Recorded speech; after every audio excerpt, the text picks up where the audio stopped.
Allah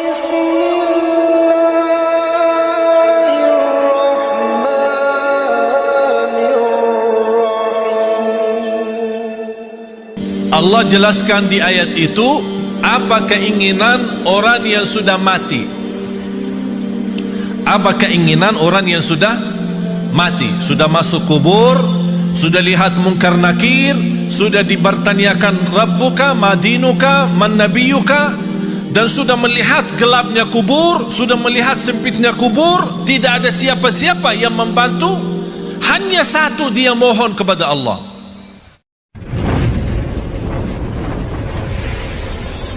Bismillahirrahmanirrahim. Saya masih ingat 2008 sampai 2010 saya masih berceramah bahasa Arab, ditranslate. Ya lama-lama jujur saja membosankan. Awal-awalnya orang semangat mendengar, tapi lama-lama bosan ini. Apalagi yang terjemahin tidak begitu semangat seperti semangat penceramahnya. Tapi subhanallah 2010 saya ingat pertama kali saya berceramah bahasa Indonesia. Bahkan waktu itu masih bahasa lucu. Sampai ada seorang ibu, mudah-mudahan ceramahnya begini aja, jangan lancar, supaya lucu katanya. Tapi subhanallah sedikit demi sedikit, saya tidak pernah ambil kursus bahasa Indonesia atau belajar bahasa Indonesia.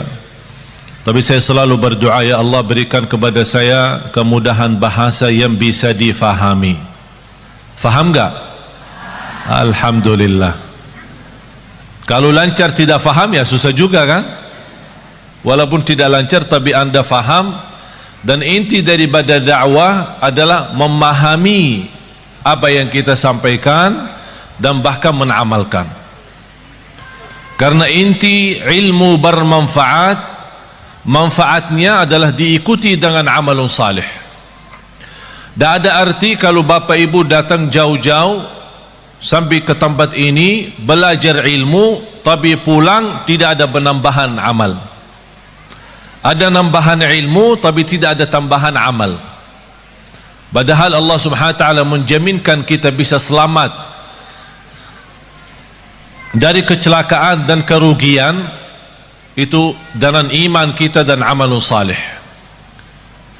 Sebagaimana firman Allah Subhanahu wa taala di suratul Asr, dan saya yakin Bapak Ibu semua hafal. A'udzu billahi minasy syaithanir rajim. Bismillahirrahmanirrahim. Wal 'asr. Innal insana lafi khusr. إلا الذين آمنوا وعملوا الصالحات وتواصوا بالحق وتواصوا بالصبر. صدق الله العظيم. Semua manusia, sampai Allah bersumpah, semua manusia dalam keadaan merugi. Innal insana, walaupun disebutkan al-insan itu satu, tapi yang dimaksud jenis manusia, seluruh manusia dalam keadaan merugi. Artinya merugi apa?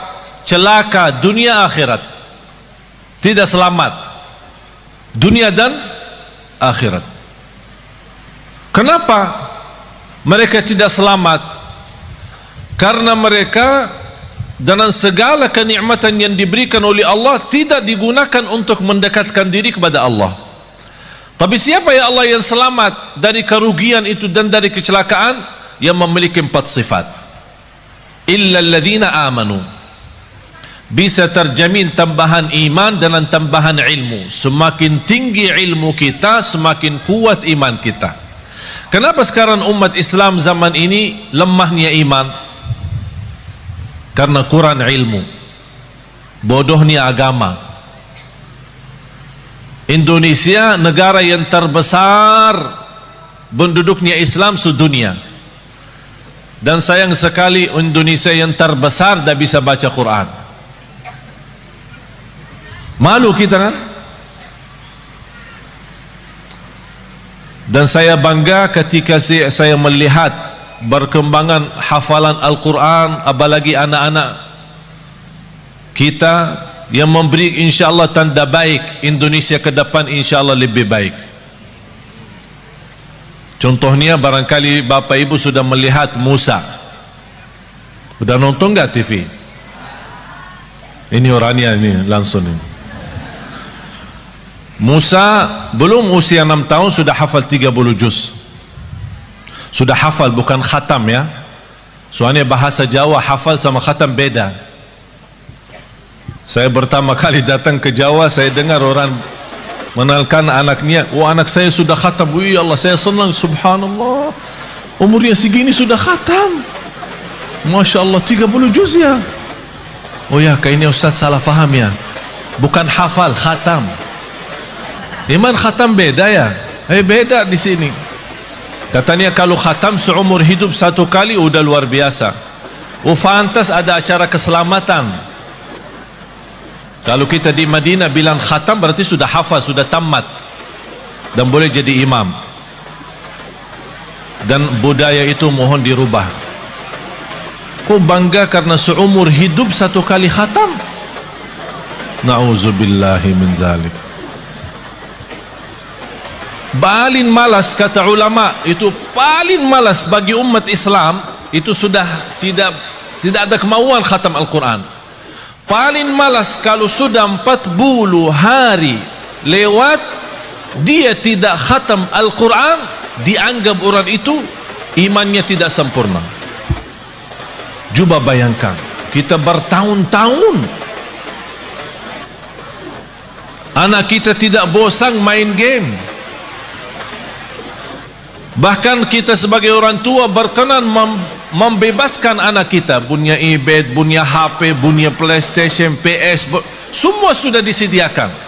Habis mereka waktunya untuk main saja. Habis sudah mereka sudah usia, sudah semakin besar, baru datang bapa dan ibu, tolong Syekh, apa? Doakan Syekh. Oh kenapa? Anak saya susah salat.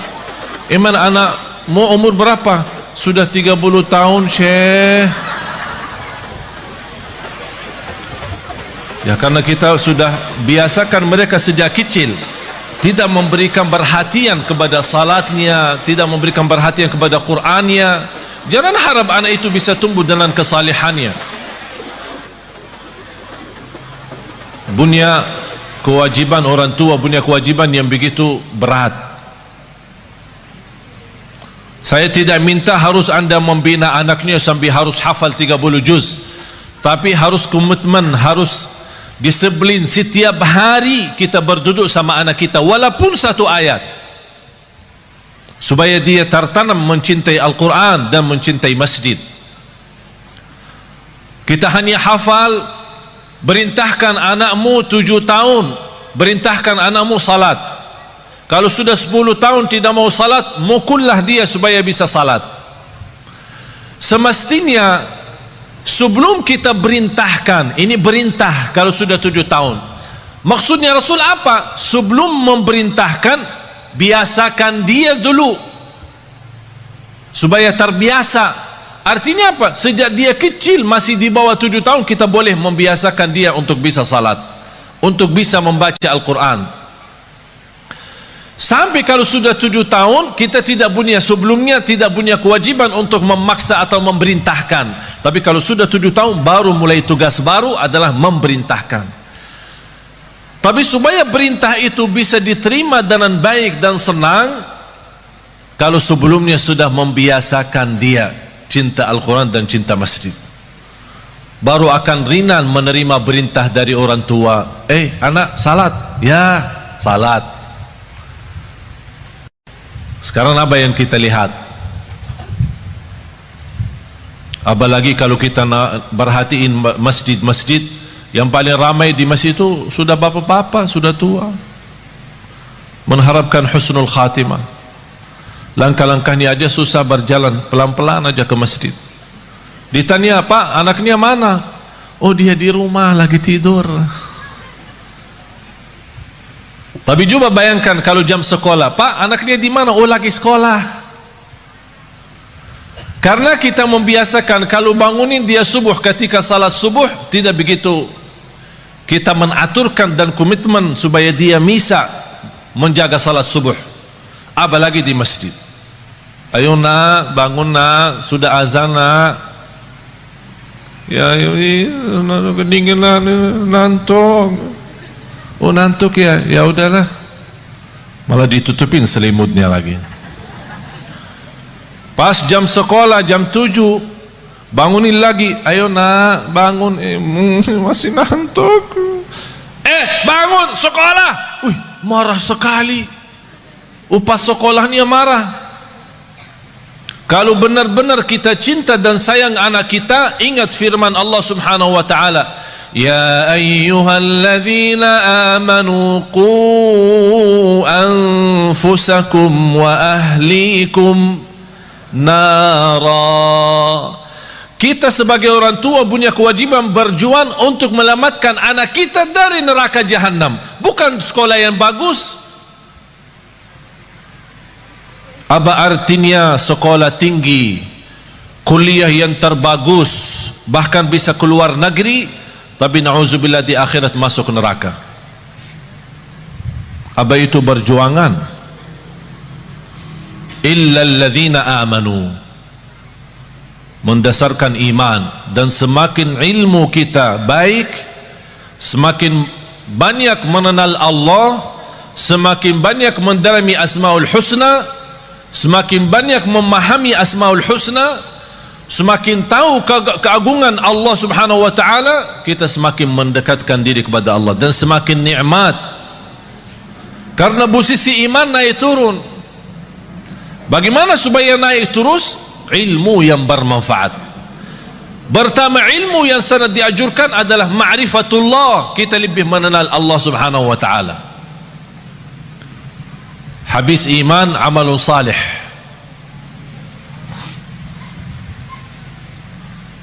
Dan amal salih itu kalau tambah iman tidak ada arti. Bapak Ibu, amalun salih tambah iman tidak ada arti. Ada enggak orang kafir dermawan? Ada. Terus masuk surga? Kenapa? Dia baik, dermawan, suka bantu yatim, padahal dia non muslim. Bantu yatim, bahkan bisa salurkan uang bangun masjid. Tapi amalan itu tidak ada arti amal salih dan kebaikan karena tambah iman, tidak ada iman. Tapi karena Allah adil, tidak ada balasan baginya di akhirat, tapi tetap karena adilnya Allah, Allah balas kebaikannya di dunia. Biarpun dia orang kafir, dia berbuat baik, Allah balas kebaikannya. Sehat, sukses usahanya, lancar, dan adil Allah SWT. Tapi bagi orang beriman, Allah berikan 2 kali, di dunia dan di akhirat. Itulah kelebihannya iman. Oleh karena itu kalau kita membaca Al-Quran, selalu amal salih terlibat dengan iman. Amanu wa amilu, amanu wa amilu. Kalau tidak ada iman, tidak ada arti amal salih. Dan amal itu harus salih, bukan semua amal. Ada orang mewakafkan tanpa jualan minuman keras lillahi ta'ala. Amal kan? Saya nawaitu beramal. Oleh karena itu tidak boleh dinamakan amal jariyah, tapi dinamakan sedekah jariyah. Karena amal jariyah, amal yang dimaksud macam-macam, ada yang baik, ada yang buruk. Wa amilus salihat. Bapak Ibu, di antara amal salih yang sangat berguna bagi kita hidup maupun mati adalah sedekah. Terjamin berkah harta karena sedekah. Semakin banyak harta kita, Semakin sedekah banyak, semakin berkah. Istilah berkah bukan artinya harta kita banyak. Walaupun harta kita sedikit, tapi karena sudah di dalamnya ada kata berkah, harta yang sedikit itu sangat berguna untuk kebutuhan kita. Ada orang kaya raya saya kenal tapi stres. Kaya raya, punya pesawat pribadi, rumahnya di mana-mana.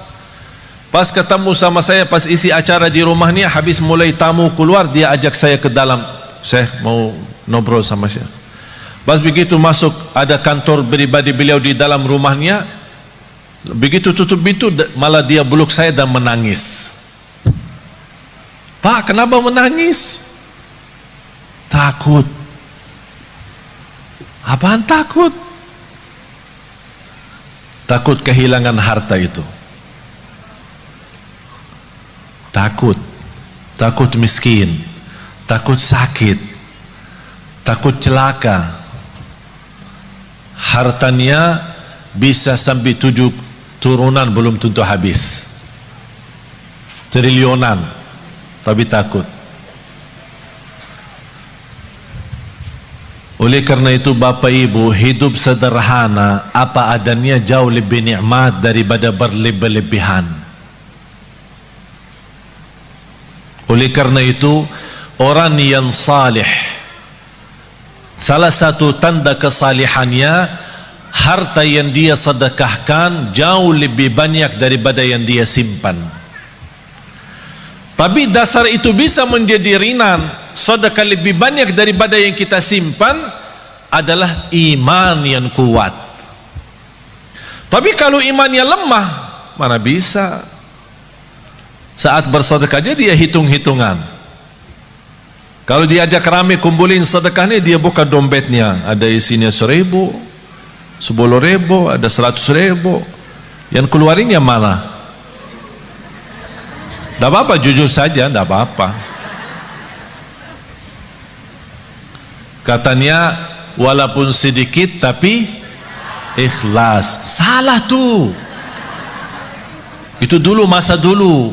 Sekarang rubah perkataannya, lebih baik banyak tapi ikhlas daripada sedikit tidak ikhlas. Harus banyak. Bapak Ibu, saya ceritakan sesuatu tapi bukan, insyaallah bukan riya. Seumur hidup saya sampai titik ini, saya tidak pernah zakat mal. Heran ya, kok bingung Ustaz tidak zakat sih? Kita diajurkan suruh zakat, kok Ustaz tidak zakat? Seumur hidup sampai titik ini saya tidak pernah mengeluarin zakat setiap tahun. Kenapa? Karena saya tidak suka simpan duit. Kalau tidak ada duit, bagaimana ada zakat? Ada zakat kalau ada nisab kan? Ada nisab, ada haul. Kalau tidak ada nisabnya, mana boleh zakat? Dan aku heran terhadap seorang yang Allah berikan kelebihan rezeki, tapi saat dia berzakat dan sedekah itu, sepertinya merasa takut kembali miskin. Wallahi, hidup miskin di dunia lebih baik daripada hidup miskin di akhirat. Kenapa? Karena hidup miskin di dunia seberapa lama pun tetap namanya sebentar.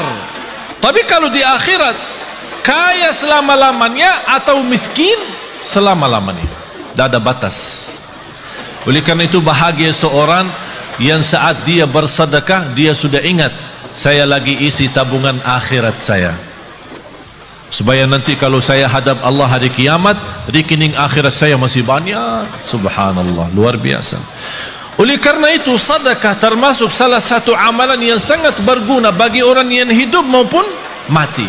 Sampai ada sahabat, ya Rasulullah, ibu saya meninggal, apa yang harus saya bisa berikan kepada ibu yang berguna, padahal ibu saya sudah meninggal? Kata Rasulullah, bersedekah. Bahkan Bapak Ibu tolong simpan surah Al-Munafiqun, surah 63 ayat 10. Surah 63, tolong simpan ya, ingat ya, jangan lupa. Surah 63 ayat 10. Allah jelaskan di ayat itu apa keinginan orang yang sudah mati. Apa keinginan orang yang sudah mati, sudah masuk kubur, sudah lihat munkar nakir, sudah dibertanyakan Rabbuka, Madinuka, Man Nabiyuka, dan sudah melihat gelapnya kubur, sudah melihat sempitnya kubur, tidak ada siapa-siapa yang membantu, hanya satu dia mohon kepada Allah. وَأَنْفِقُوا مِمَّا رَزَقْنَاكُمْ مِنْ قَبْلِ أَنْ يَأْتِيَ أَحَدَكُمُ الْمَوْتُ فيقول رب لولا أخرتني إلى أجل قريب فأصدق وأكن من الصالحين. Ketika manusia menghadapi kematian dan bisa menyebutkan keinginannya dan cita-citanya, ya Allah, tundalah kematianku, ya Allah, kembalikanlah aku dari kubur supaya aku bisa bersedekah kembali. Bukan bisa salat malam, bukan bisa baca Quran, bukan bisa puasa Isnin Kamis, bukan bisa berbakti baik sama orang tua, bukan supaya saya bisa haji umrah, bukan saya bisa nikmati Ramadan. Semua itu baik, tapi satu yang dia sebutkan, supaya saya bisa bersedekah kembali. Kenapa? Ulama menjelaskan, kenapa orang yang menghadapi kematian dan masuk kubur ingin kembali ke dunia untuk hanya bisa bersedekah lagi? Karena dia sudah lihat begitu dahsyat pahala sedekah yang telah dia berikan. Oleh karena itu dia mengharap, ya Allah, kalau memang begini, tolong kembali lagi ke dunia, tundalah kematianku supaya harta yang saya masih simpan bisa saya habiskan di jalanmu. Allahu Akbar. Sedekah itu luar biasa. Bahkan saking indahnya sedekah itu, Allah berikan satu pintu khusus namanya babus sedekah di surga. Jadi ada orang punya kelebihan apa? Ini ada babus sedekah masuk. Seperti Sayyidina Uthman ibn Affan yang terkaya. Tahu enggak Bapak Ibu, ada satu cerita barangkali Bapak Ibu pertama kali mendengar. Sampai sekarang jarak kita antara kita sama Sayyidina Uthman 1400 tahun. Sampai sekarang ada satu rekening di bank di kota Madinah atas nama Uthman ibn Affan radhiyallahu anhu. Sampai sekarang. Itu apa? Beliau kan orangnya dermawan, suka bersedekah. Di antara sedekahnya dia menwakafkan sumur air yang dimiliki oleh orang Yahudi. Orang Yahudi ketika di zaman Rasul, orang Muslim mau minum, dia jual mahal. Jadi orang yang mampu bisa beli, orang yang tidak mampu tidak bisa. Kata Sayyidina Uthman begini, satu hari saya bayar untuk umat Islam. Jangan tolak orang, biar apapun, seberapapun diambil, biarkan saja. Dan satu hari untuk kamu.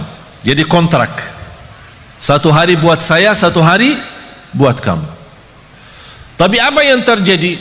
Di hari giliran Sayyidina Uthman, orang Yahudi suka mensusahkan orang Islam untuk menambil air. Beralasan air hari ini kurang, air hari ini tidak lancar, air hari sumurnya tidak begitu penuh. Banyak macam alasan membuat orang merasa kesusahan. Dapat berita oleh Sayyidina Uthman ibn Affan radhiyallahu an, langsung datang ke orang Yahudi, saya tawarkan, saya mau beli sumur itu. Orang Yahudi cintaannya harta, Dia berkata, kalau berani ya saya bayar, saya jual mahal banget. Tapi karena Sayyidina Uthman radhiyallahu anhu tidak pernah menghitung-hitungan kalau saat di jalan Allah, berapapun harta, berapapun biayanya, saya yang beli. Begitu sudah jadi membeli sumur air itu, kata Sayyidina Uthman, ya Rabbi, saksikan sumur ini wakaf lillahi ta'ala sampai hari kiamat. Sampai titik ini penghasilan sumur air sama kubun, ada satu kubun namanya kubun Sayyidina Uthman, dibeli sama, karena bukan hanya sumurnya, dibeli kubunnya, kubun kurma. Semua penjualan hasil kurma daripada airnya di mana-mana pun masuk ke rekening Sayyidina Uthman. Sampai dia meninggal dunia masih ada bergilar hartanya, terus berjalan. Subhanallah. Bapak Ibu, sedekah itu luar biasa, terjamin husnul khatimah dengan sedekah. Wallahi tidak ada orang yang istiqamah dan cinta sedekah pasti dapat husnul khatimah. Selamat dari kecelakaan, selamat dari kematian buruk. Kalau kita bilang kecelakaan termasuk kebakaran, bahkan disebut dalam hadis selamat dari kematian mendadak. Karena salah satu ciri hari kiamat, akhir zaman, banyak meninggal dunia mendadak. Pas naik mobil meninggal, pas lagi makan meninggal, mendadak namanya. Supaya selamat dari mendadak, jangan sampai kita mati dalam keadaan buruk maupun mendadak, jagalah sedekah. Allah lindungi dari kematian mendadak, dari kematian buruk, dari kematian kecelakaan. Bahkan sedekah itu menjaminkan ridha Allah. Sedekah itu membadamkan kemurkaan Allah. Kalau Allah lagi murka sama kita, Allah marah sama kita, supaya Allah angkat kemarahannya lewat apa? Bukan haji, umrah, puasa, tidak ada, sedekah. Terjamin terhapus dosa kita lewati sedekah. Semua yang saya sebutkan ada lebih daripada 100 manfaat daripada sedekah. 100 manfaat. Bahkan sedekah itu bisa menjadi berkah bagi keturunan kita. Siapa yang ingin punya anak salih salihah, jagalah sedekah. Siapa yang ingin berbakti baik sama orang tua, walaupun orang tua sudah meninggal dunia, lewati sedekah. Oleh karena itu Bapak Ibu, setiap anda bersedekah dimanapun, tolong jangan lupa nawaitu untuk orang tua. Bahkan ada satu riwayat diceritakan ketika orang tua meninggal dunia, mereka dalam keadaan susah, dihantarkan oleh malaikat membawa cahaya kepada mereka. Begitu mereka melihat munculnya cahaya dari jauh, mereka membuka matanya dan memperhatikan, itu dari mana cahaya itu? Cahaya yang menenangkan. Malaikat menjawab, ini cahaya sedekah anakmu. Subhanallah. Bahkan sedekah termasuk salah satu amalan yang melindungi kita dari siksa kubur. Semua kita akan sama-sama masuk siksa kubur. Semua akan masuk kubur. Rumah kita yang baru, tahu nggak rumah yang baru? Belum ya? Belum pernah ke sana ya? Belum. Biasa kalau kita mau beli rumah, kita biasa survei kan? Survei, senang beli, tidak senang cari yang lain kan? Kuburnya rumah kita yang baru. Sudah disurvei belum? Survei. Harus tahu rumah saya yang baru di mana, posisi saya di mana nanti, tetangga saya siapa, apakah dekat jalan raya atau dekat mall. Tahu, harus tahu kuburnya di mana. Wallahi Bapak Ibu, salah satu yang membuat kita mudah bersedekah, kita ingat kubur rumah kita baru. Kita ingat. Kalau kita ingin, saya minta sekali aja. Biasanya kalau di Indonesia malam minggu libur, jadi orang-orang mengajak keluarga senang-senang makan malam di mana gitu. berhiburan. Kalau di Surabaya kemana biasanya malam minggu ya? Ke mall ya. Ya udah sekali-kali malam minggu dikubur, ajak. Apalagi kubur di Indonesia sudah gelap, gelap alami ya, bukan masuk ke dalam, di luar aja sudah gelap. Jadi enak, suasana enak, duduk aja, tidak usah panjang lebar, duduk aja, duduk. Apalagi kalau di samping kubur lagi terbuka, wow, luar biasa tuh, biar bisa pandangannya enak. Subhanallah, masa ini rumah saya ukurannya berapa sih? Ya boleh sekarang ketawa, boleh ketawa, tapi Allah saja yang maha tahu bagaimana keadaan kita nanti di dunia kubur. Oleh karena itu jamaah sekalian, wallahi hidup ini serius, hidup ini sangat serius.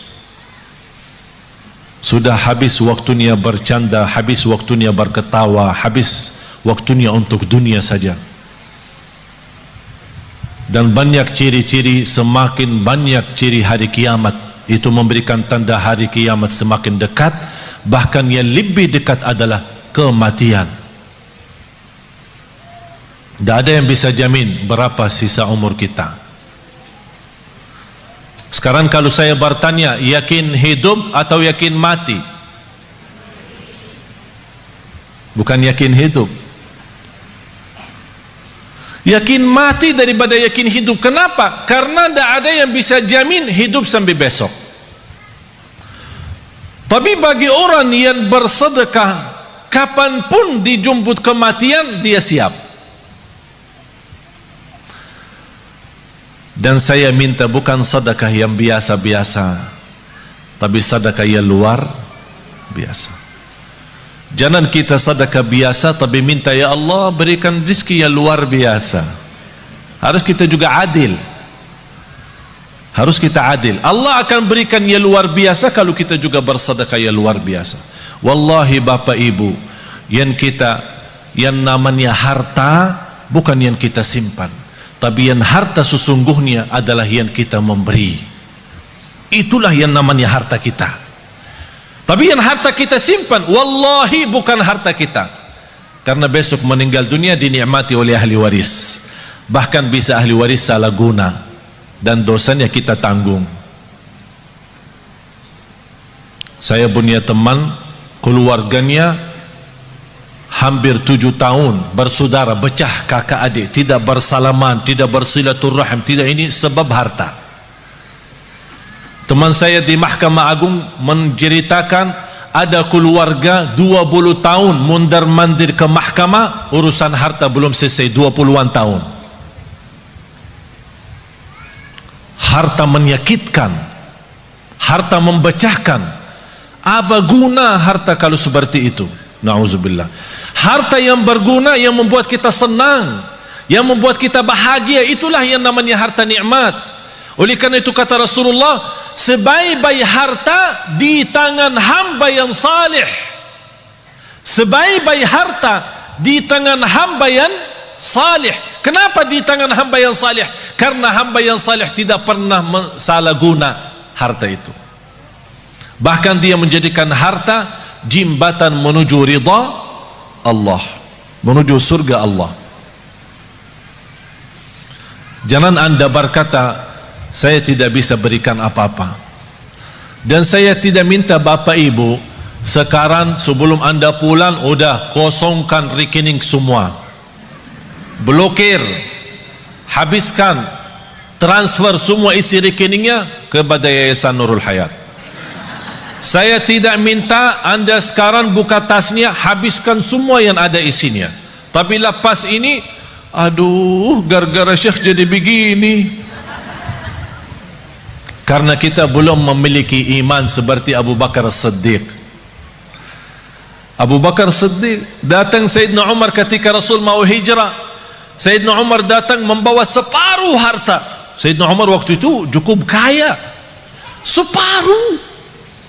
Jadi kalau punya 2 rumah, ikhlas 1 rumah. Kalau punya 2 mobil, ikhlas 1. Kalau punya 2 istri, ikhlas 1. Subhanallah, luar biasa. Separuh harta dia ikhlaskan. Sampai Sayyidina Umar merasa dirinya sudah begitu luar biasa berbuatan kebaikan. Barangkali tidak ada yang terbayang, siapa yang mau kurbani separuh harta? Kalau kita tabungan akhirat, tabungan rekening kita 100 juta, berani nggak 50 juta? Ya berpikir dulu, katanya. Berpikir dulu. Kalau mau masuk surga, Bu, kalau mau masuk surga mau bertanya suami dulu ya. Mau bertanya suami dulu ya.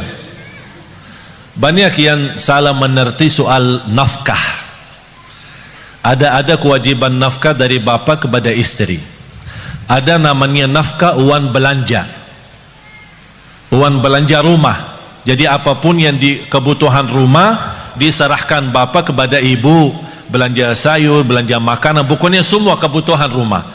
Ini namanya nafkah umum, nafkah bersama. Tidak boleh disalahguna tanpa izin suami. Ada nafkah yang namanya pemberian dari suami kepada istri. Sayang, ini untukmu.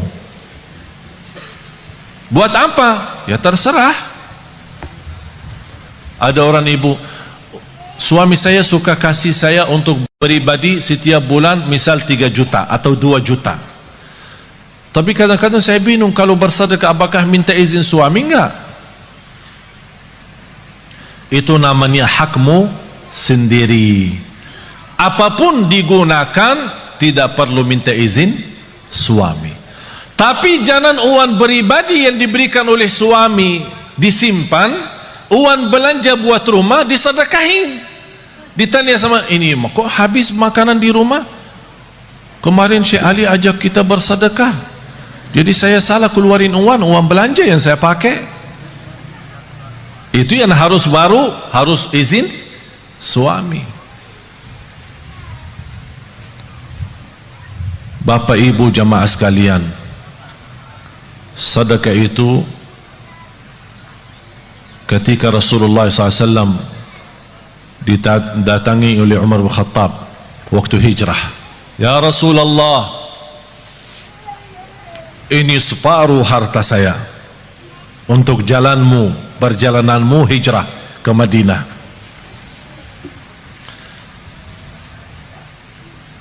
Rasulullah bertanya, apa yang kamu sisakan untuk keluargamu? Alhamdulillah masih tersisa separuh. Datang Sayyidina Abu Bakar, dilihat sama Sayyidina Umar, berapa sih mau diberi sama Abu Bakar? Aku aja sudah separuh. Tidak terbayang apa yang akan diberi oleh Sayyidina Abu Bakar. Ya Rasulullah, ini hartaku. Apaan ini? Ini hartaku semuanya. Apa yang kamu tinggalkan untuk keluargamu? Allah. Saya tinggalkan Allah. Sayyidina Umar berkata, saya tidak akan berani lagi lawan Sayyidina Abu Bakar. Tidak bisa lagi ini. Imana Sayyidina Abu Bakar istimewa sendiri. Tapi bapak ibu jangan coba-coba ya. Datang ke Yayasan Nurul Hayat, ini harta saya semua, terus buat keluarga saya tinggalin Allah. Gila loh. Dianggap gila. Tidak wajar. Tapi yang saya minta bapak ibu, boleh anda bersedekah, tapi tolong sekali-kali kita tunjukkan sedekah yang terbaik. Segala sesuatu kalau berlebihan ujung-ujungnya tidak baik selain sedekah. Walaupun berlebihan tak ada rugi.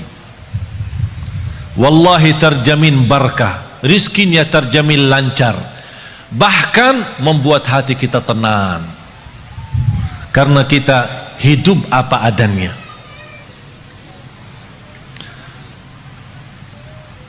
Ada satu amalan yang saya harap bapak ibu bisa amalkan. Dan sebenarnya saya selama di Indonesia, saya melihat gerakan zakat di Indonesia cukup luar biasa. Tapi kenapa semakin banyak zakat mal, tapi semakin bertambah kemiskinan? Padahal kalau kita lihat susunan rukun Islam, mulai syahadat, salat, zakat, puasa dan haji, terletak zakat di situ sebagai salah satu rukun Islam karena ujungnya untuk meningkatkan ekonomi umat. Tapi karena kita salah gunakan zakat, salah membagi zakat, menjadi akhirnya yang menerima zakat tetap menjadi tukang minta. Seperti beberapa waktu lalu di bulan puasa terjadi di Surabaya, membagi zakat 5.000. Sampai di kampung itu gesa-gesa orang, ada yang terinjak, ada yang terluka karena katanya zakat beroran 5.000. Ada di satu daerah 20.000. Ini bukan namanya zakat. Dan bukan begitu ajaran Islam untuk menjalankan zakat. Saya pernah diajak sama orang kaya kepada salah satu pesantren. Dia bawa uang banyak. Bayanan saya, dia musarahkan kepada pesantren untuk kebinaan. Pas begitu sampai di sana, dia minta anak-anak santri dikumpulkan. Semuanya antri satu persatu dan dia kasih mereka 50 beroran. Habis itu dia minta sama, ya Syekh tolong ikut bantu bagi. Tidak mau saya bagi, karena bapak itu salah menjalankan zakat seperti ini. Zakat itu lebih baik kita membina seorang, 2 orang, 3 orang, tapi bina total sejak dia kecil sampai besar. Dia anak yatim sampai dia tamat sekolah, bahkan kuliah sampai dia bisa mandiri sendiri. Itulah namanya zakat yang bisa membuat orang lain bisa hidup mandiri, bahkan besok dia bisa memberi zakat daripada menerima zakat lagi. Kalau kita kenal keluarga miskin, kita bisa memberikan modal bisnis dengan kontrol. Kita buat program dan kita tetap kontrol mereka supaya tidak salah guna modal itu.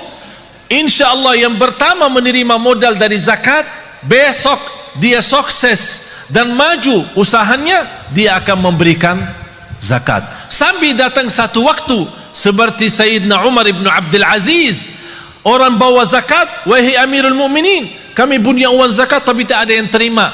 Ternyata karena semua penduduk di zaman Umar bin Abdul Aziz adalah memberi zakat, tak ada yang menerima lagi. Kenapa? Karena zakat saat itu betul-betul untuk membina, bukan hanya sebatas bagi.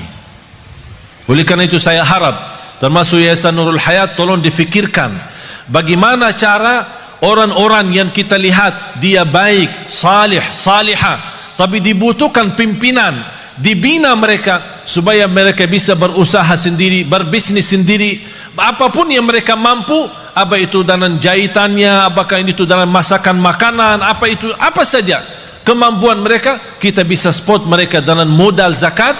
Nanti dari situ awal-awalnya bisa 1 tahun 2 tahun dia tetap menerima, tapi besoknya insya Allah terjamin dia akan memberi. Akhirnya lama-lama semakin sedikit berkurang menerima, semakin banyak bertambah memberi. Akhirnya di situ tambah kekayaan umat dan terlihat ekonomi umat Islam semakin membaik. Itulah inti daripada zakat. Oleh karena itu jamaah sekalian, kalau anda punya uang untuk zakat, jangan dipecahkan. Misal zakat mal 5 juta, jangan kasih anak yatim 50. Bina 1 anak yatim, bina 2 anak yatim, dan dibantu insyaAllah sama Yayasan Nurul Hayat. Kira-kira dibutuhkan pembiayaan bertahun, sekolahannya, kesehatannya, pakaiannya, semua segala, belajarannya, pendidikannya. Apa yang dibutuhkan seorang anak di usia gini sampai 1 tahun, dihitungkan kira-kira biayanya berapa. Alhamdulillah terhitung kira-kira dalam 1 tahun 3 juta. Berarti uang zakat kita 6 juta bisa membina dua orang. Akhirnya mereka ini sudah dicukupi dengan segala sesuatu, tidak butuh apa-apa, sampai dia besar, mandiri, tidak menjadi tukang minta. Tapi kalau kita beri 50, 20, dia merasa tidak cukup untuk hidupnya, akhirnya dia terpaksa lari meminta sama orang lain untuk menutupi kebutuhannya. Itulah tersebar anak-anak kita selalu menjadi tukang minta, bukan menjadi berguna bagi negeri ini.